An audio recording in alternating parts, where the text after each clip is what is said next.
प्यारे बच्चों, आप सभी का जेसीईआरटी के डीजी स्कूल में स्वागत है। आइए आज हम लोग प्राचीन भारतीय इतिहास के बारे में कुछ जानकारी प्राप्त करते हैं। आप लोगों ने सम्राट अशोक का नाम अवश्य सुना होगा। आज हम लोग सम्राट अशोक के बारे में ही जानेंगे। यह क्लास 6 के अध्याय 8 में पढ़ना है। सम्राट अशोक एक महान शासक। तो इस पाठ का अध्ययन करेंगे। इस पाठ में हम लोग मौर्य वंश के बारे में, अशोक के बारे में, अशोक के प्रशासन के बारे में, कलिंग युद्ध के बारे में और अशोक के धर्म के बारे में जानकारी प्राप्त करेंगे। इन जानकारियों को हम लोग 3 भाग में बांटकर देखेंगे। वीडियो के पहले भाग में हम लोग मौर्य वंश, अशोक और अशोक के प्रशासन के बारे में तथा दूसरे भाग में कलिंग युद्ध और अशोक के धर्म के बारे में जानेंगे। वीडियो के तीसरे और अंतिम भाग में इस पाठ से पूछे जाने वाले महत्वपूर्ण प्रश्नों पर चर्चा करेंगे। तो आइए सबसे पहले हम लोग इस भाग में मौर्य वंश के बारे में समझते हैं। भारत के इतिहास में जितने भी वंश हुए, साम्राज्य हुए, उसमें सबसे अधिक क्षेत्र पर, सबसे बड़े क्षेत्र पर शासन करने वाला यह वंश या साम्राज्य है। अब इससे ही इस साम्राज्य की भारतीय इतिहास में महत्व का पता चलता है। यह एक तरह से भारत के इतिहास में पहला साम्राज्य भी कहा जा सकता है। हालांकि इससे पहले मगध एक साम्राज्य का रूप ग्रहण कर चुका था और मगध का ही यह विस्तारित रूप था जो मौर्य साम्राज्य के नाम से प्रसिद्ध हुआ। तो प्यारे बच्चों, सबसे पहले हम लोग मौर्य साम्राज्य के समय के बारे में जानते हैं। मौर्य साम्राज्य का समय 323 ईस्वी पूर्व से 185 ईस्वी पूर्व तक का है। बीसी यानी ईसा से पहले की बात हम लोग कर रहे हैं, बीसी कह रहे हैं। हम लोगों ने इसी पुस्तक के पहले के अध्याय में काल निर्धारण के बारे में जान चुके हैं कि ईसा पूर्व क्या होता है। तो मौर्य वंश की स्थापना 323 ईस्वी पूर्व में हुई थी। मौर्य वंश के प्रमुख शासक चंद्रगुप्त मौर्य का पुत्र बिंदुसार और बिंदुसार का पुत्र सम्राट अशोक थे। मौर्य वंश के संस्थापक चंद्रगुप्त मौर्य थे और चंद्रगुप्त मौर्य द्वारा 323 ईस्वी पूर्व से 298 ईस्वी पूर्व, कहीं कहीं आपको 299 ईस्वी पूर्व ही मिलेगा। 323 ईस्वी पूर्व से 298 ईस्वी पूर्व तक शासन किया गया था। उसके बाद उनके पुत्र बिंदुसार द्वारा 298 ईस्वी पूर्व से 273 ईस्वी पूर्व तक शासन किया गया था। बिंदुसार के बाद मौर्य वंश का सबसे महानतम शासक महान सम्राट अशोक द्वारा 273 ईस्वी से शासन प्रारंभ किया जाता है। बहुत सारे इतिहास के स्रोत में या आपने कथाओं में सुना होगा कि अशोक अपने कई भाइयों के साथ संघर्ष किया था राज्याभिषेक के लिए, जिसके कारण इसका राज्याभिषेक 4 वर्ष बाद 269 ईस्वी पूर्व में हुआ था। 269 ईस्वी पूर्व में हुआ था। तो आज हम लोग सम्राट अशोक के बारे में ही विस्तृत रूप से जानकारी प्राप्त करेंगे।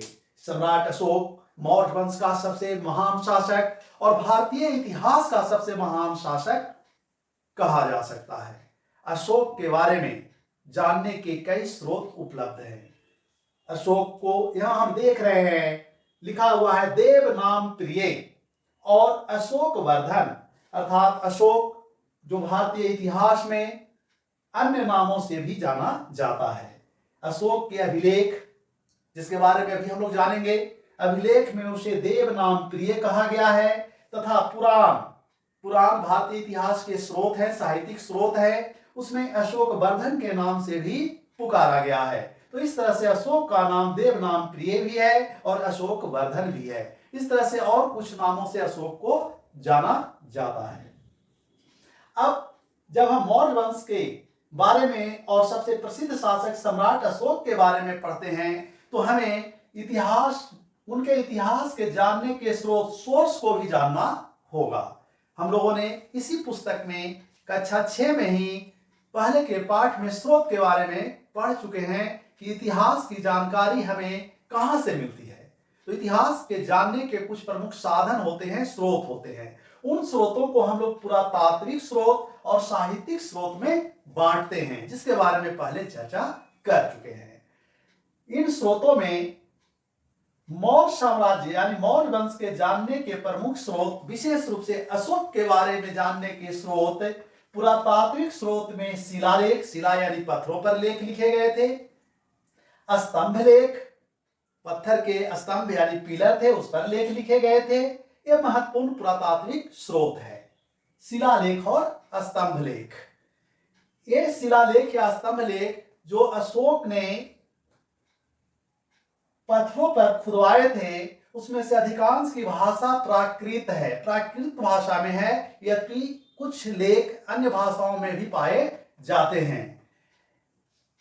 इनकी लिपि ब्राह्मी है, अर्थात अधिकांश लेख प्राकृत भाषा में है और उनकी लिपि ब्राह्मी है।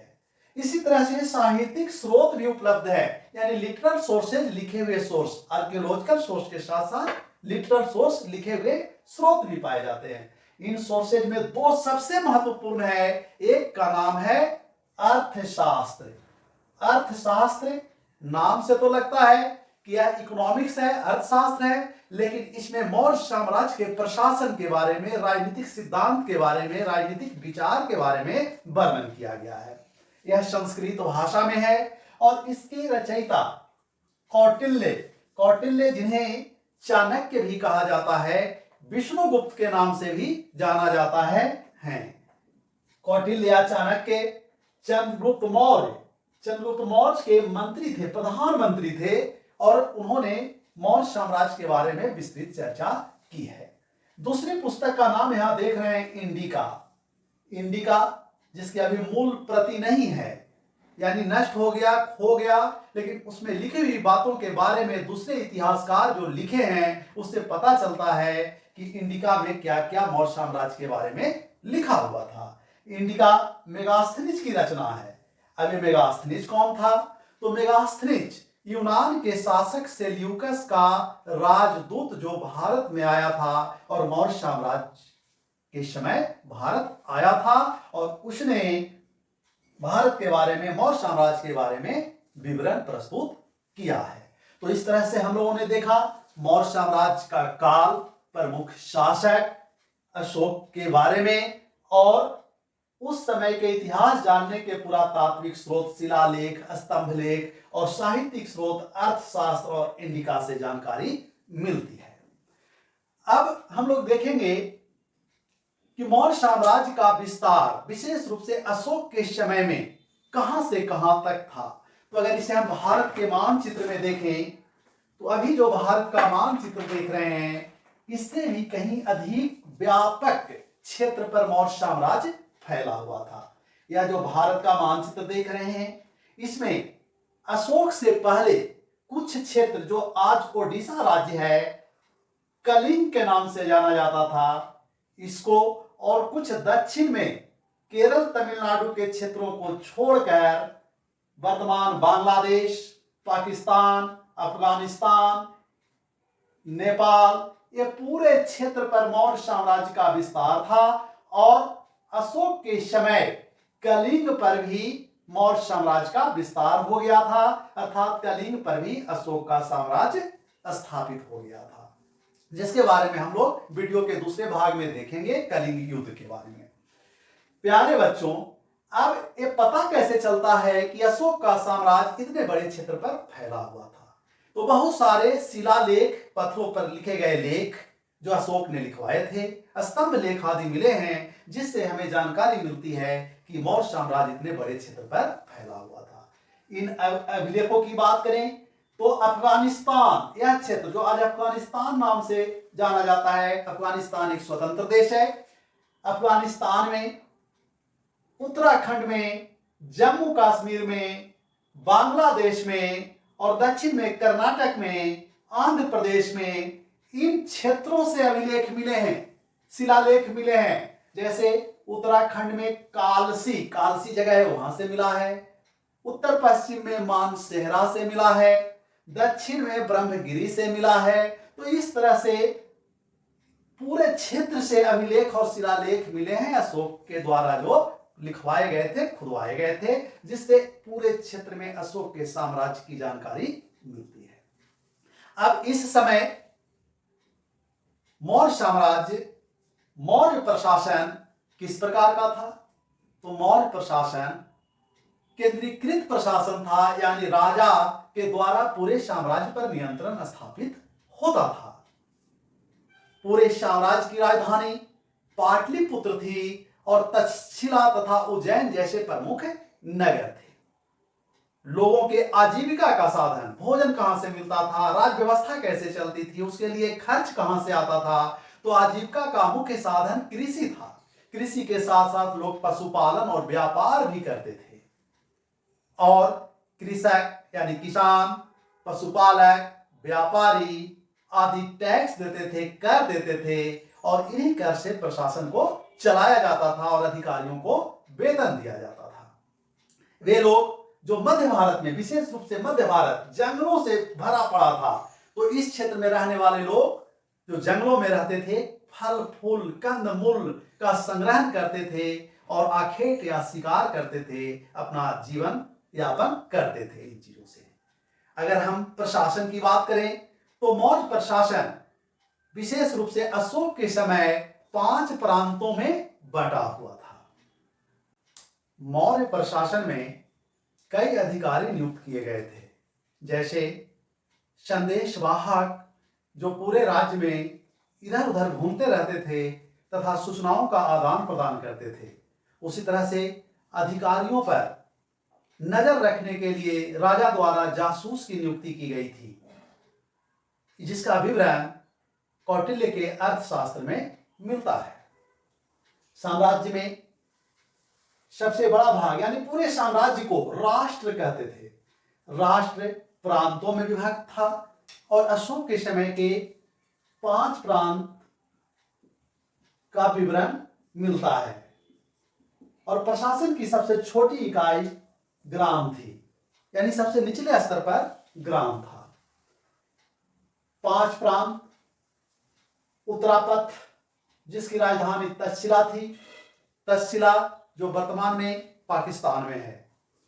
अवंती, अवंती की राजधानी उज्जैनी। कलिंग, कलिंग की राजधानी तोसली। दक्षिणापथ की राजधानी स्वर्णगिरी और प्राची यानी पूर्वी भाग की राजधानी पाटलिपुत्र। पाटलिपुत्र संपूर्ण साम्राज्य का भी केंद्रीय राजधानी था, यानी अशोक की राजधानी कहां थी? पाटलिपुत्र। अगर हम वर्तमान मानचित्र में देखें तो यह देख रहे हैं कि उत्तरापथ, यानी उत्तरापथ जो उत्तर पश्चिम भारत का क्षेत्र था, जिसे उत्तरापथ कह रहे हैं, और इसकी राजधानी तक्षशिला थी, जो तक्षशिला अब पाकिस्तान में है। यहां देख रहे हैं पाकिस्तान है, पाकिस्तान में है। अवंती पश्चिम भारत का क्षेत्र जिसमें मध्य प्रदेश, गुजरात आदि शामिल था, और इसकी राजधानी उज्जैनी थी। उज्जैनी वर्तमान में मध्य प्रदेश में स्थित है। उस तरह से कलिंग, कलिंग की राजधानी तोसली थी, और कलिंग वर्तमान ओडिशा का, जिसका वर्तमान में ओडिशा नाम है, और इस कलिंग को ही अशोक ने युद्ध में पराजित कर मौर्य साम्राज्य में शामिल किया था।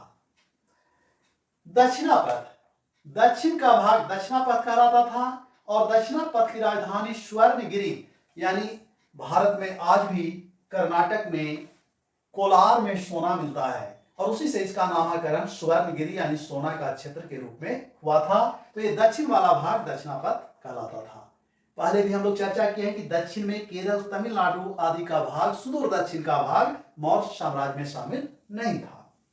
प्राची यानी पूर्वी भाग, पूर्वी भाग की राजधानी पाटलिपुत्र, जो वर्तमान में पटना के नाम से जाना जाता है, बिहार की राजधानी है। और यह न केवल प्राची यानी पूर्वी प्रांत की राजधानी थी, बल्कि यह संपूर्ण मौर्य साम्राज्य का भी राजधानी के रूप में स्थापित था, केंद्रीय राजधानी था। तो इस तरह से मौर्य साम्राज्य 5 प्रांतों में विभाजित था। कौटिल्य के अर्थशास्त्र में उस समय के व्यापार का वर्णन मिलता है, जिसमें कहा गया है कि उत्तर पश्चिम भाग से कंबल यानी मोटी चादरें प्राप्त होती थी, जबकि दक्षिणी भाग से सोना और कीमती पत्थर पाए जाते थे। तो इस तरह से प्यारे बच्चों, हम लोगों ने इस चैप्टर के वीडियो के पहले भाग में मौर्य साम्राज्य, अशोक के बारे में और अशोक के प्रशासन के बारे में जानकारी ग्रहण की है। वीडियो के अगले भाग में अब हम लोग अशोक द्वारा लड़े गए युद्ध, कलिंग युद्ध, और उसके बाद उसके द्वारा चलाया गया धर्म के बारे में जानकारी ग्रहण करेंगे। बहुत बहुत धन्यवाद। Thank you.